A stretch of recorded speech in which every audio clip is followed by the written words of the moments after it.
Coba bayangin deh, di satu sisi, pemerintah kita pengen banget guru-guru bisa ngajarin AI dan coding, keren kan? Visi masa depan banget. Tapi, di sisi lain, banyak dari guru yang sama, gajinya aja belum dibayar. Nah, inilah paradoks yang jadi jantung dari sistem pendidikan kita. Dan bagi jutaan guru yang kejebak di dalamnya, sistem ini tuh bukan jalan lurus yang jelas, tapi sebuah labirin yang super rumit. Oke, coba kita bedah dikit ya. Visi pemerintah itu kedengarannya keren banget kan? Ngomongin AI, big data, ekonomi digital, wah canggih. Tapi, coba kita lihat realitasnya buat para guru. Gaji yang sering telat, aturan yang bikin pusing 7 keliling, dan kesejahteraan yang jauh dari kata pasti. Kontras yang tajam banget inilah yang bakal jadi pintu masuk kita ke dalam labirin ini. Dan kata labirin ini bukan cuma kiasan loh, ini beneran kenyataan. Coba bayangin aja, labirin birokrasi yang ruwet, tumbukan peraturan yang saling tabrakan, janji-janji manis yang ternyata cuma janji, semua ini maksa mereka buat terus jalan di tempat, muter-muter di situ aja, nyari jalan keluar yang kayaknya nggak pernah ada.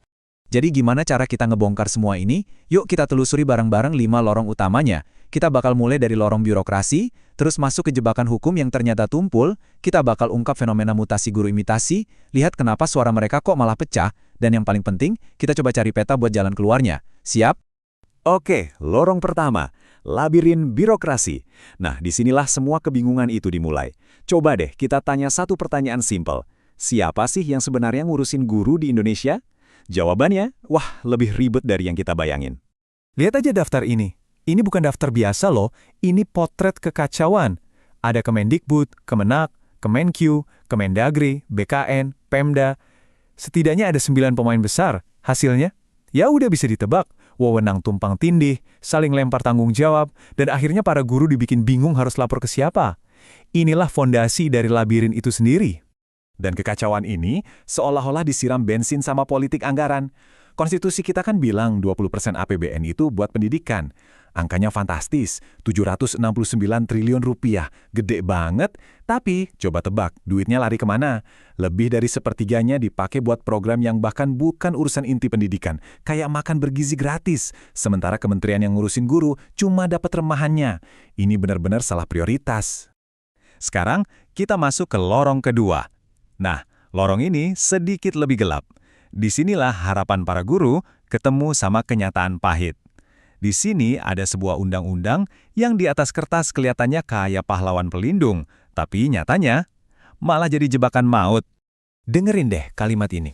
Guru berhak memperoleh penghasilan di atas kebutuhan hidup minimum. Wow, indah banget kan? Seharusnya ini jadi jaring pengaman dong. Sebuah jaminan kalau profesi mulia ini dihargai. Kedengarannya sempurna, tapi itu cuma di atas kertas. Tapi, ya itu dia, selalu ada tapinya. Di balik janji manis itu ternyata tersembunyi sebuah kelemahan fatal. Sebuah celah hukum yang bikin pasal yang kedengarannya kuat tadi jadi ompong, terutama buat jutaan guru non-ASN. Nah, inilah biang keroknya. Pasal ompong. Kuncinya itu ada di satu kata. Undang-undang itu mendefinisikan penghasilan sebagai gaji pokok dan berbagai tunjangan. Nah, karena guru honorer itu nggak dapat tunjangan-tunjangan itu, artinya secara hukum, gaji pokok mereka boleh ditekan serendah-rendahnya. Gila kan? Janji perlindungan yang tadi itu ternyata cuma ilusi. Terus, apa dampaknya di dunia nyata? Coba lihat angka ini. Ini bukan salah ketik ya. 250.000 rupiah. Sebulan. Di tahun 2024. Inilah buah pahit dari si pasal ompong tadi. Dan seorang penderitaan itu belum cukup, sistem ini nambahin satu lagi jebakan yang kejam. Ada peraturan baru yang maksa guru non-ASN yang udah bersertifikasi buat milih mau digaji dari dana BOSP atau terima tunjangan profesi. Mereka nggak boleh dapat dua-duanya. Coba bayangin deh, ini kan bukan pilihan, ini mah jebakan. Dipaksa milih antara dua sumber duit yang sama-sama nggak layak. Di lorong ketiga ini, labirin mulai nyerang hal yang paling fundamental, jiwa dari profesi itu sendiri. Di tengah himpitan ekonomi dan birokrasi, sistem ini pelan-pelan mulai mengubah seorang guru dari pendidik menjadi sesuatu yang sama sekali beda. Awalnya sih bagus ya, guru-guru hebat mulai sharing karya-karya mereka di media sosial. Proses ini namanya selebrifikasi mikro. Tapi pemerintah ngelihat ini bukan sebagai inspirasi, tapi sebagai potensi. Bukan buat tingkatin kualitas pendidikan, tapi buat tujuan lain. Dan prosesnya tuh sistematis banget, ada 4 langkah. Pertama, bikin program yang seolah-olah mewajibkan guru buat pamer di medsos. Kedua, cari dan identifikasi siapa yang paling viral, yang followersnya paling banyak. Ketiga, rekrut mereka ke grup-grup resmi.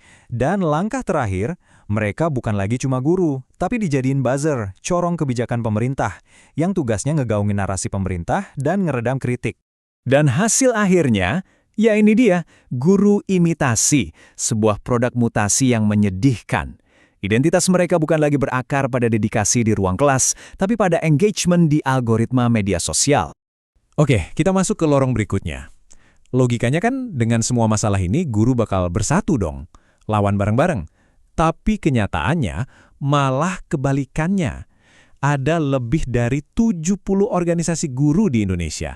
Tapi bukannya jadi kuat, suara mereka justru jadi pecah dan lemah. Dan perpecahan ini tuh bukan kebetulan loh. Coba lihat polanya. Ada kebijakan sertifikasi yang gagal, lahir forum baru.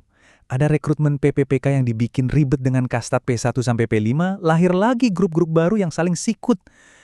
Setiap kebijakan baru seolah-olah emang dirancang buat mecah belah, bukan buat nyatuin. Terus apa respons pemerintah? Ngajaknya bersatu. Tapi para kritikus punya istilah yang nusuk banget buat ini. Persatean, pinjam istilahnya Bung Hatta. Idenya gini, ini bukan persatuan yang tulus. Ini kayak nusuk para elit organisasi jadi satu tusuk sate. Tujuannya apa? Biar gampang dikontrol, gampang diarahkan, dan gampang dibungkam. Ini persatuan buat mengendalikan, bukan buat nyari solusi. Oke, kita udah jalan jauh di lorong-lorong gelap labirin ini. Pertanyaannya sekarang, ada jalan keluarnya nggak sih? Apa para guru ini ditakdirkan buat selamanya tersesat di sini? Ternyata, peta buat keluar dari labirin ini sebenarnya ada. Dan solusinya tuh bukan cuma tambal sulam loh, ini perubahan sistemik. Pertama, tutup pasal ompong itu, jamin upah minimum yang jelas di undang-undang. Kedua, kunci anggaran 20% itu cuma buat pendidikan, titik nggak boleh buat yang lain. Ketiga, beresin puluhan aturan yang tumpang tindih itu. Dan terakhir, bentuk satu badan guru nasional yang independen, biar nggak ada lagi kekacauan birokrasi. Tapi, kita juga mesti hati-hati, soalnya banyak jalan buntu yang kelihatannya kayak jalan keluar. Contohnya, persatuan semu yang tadi kita bahas. Atau sistem rekrutmen yang dibikin makin rumit dan mecah belah. Dan juga terus-terusan ngandelin tunjangan sebagai pengganti gaji pokok yang layak. Ini semua adalah jebakan yang bakal bikin para guru tetap terperangkap di dalam labirin. Pada akhirnya, ya disinilah inti masalahnya. Peta untuk keluar dari labirin ini udah ada di tangan kita. Solusinya jelas. Masalahnya bukan lagi soal teknis, tapi soal politis. Jadi, pertanyaan terakhir yang tersisa buat kita renungkan bareng-bareng bukan lagi gimana caranya, melainkan ada nggak kemauan politik untuk benar-benar ngikutin peta itu, untuk membebaskan para guru kita, dan membangun fondasi pendidikan yang sesungguhnya untuk masa depan Indonesia.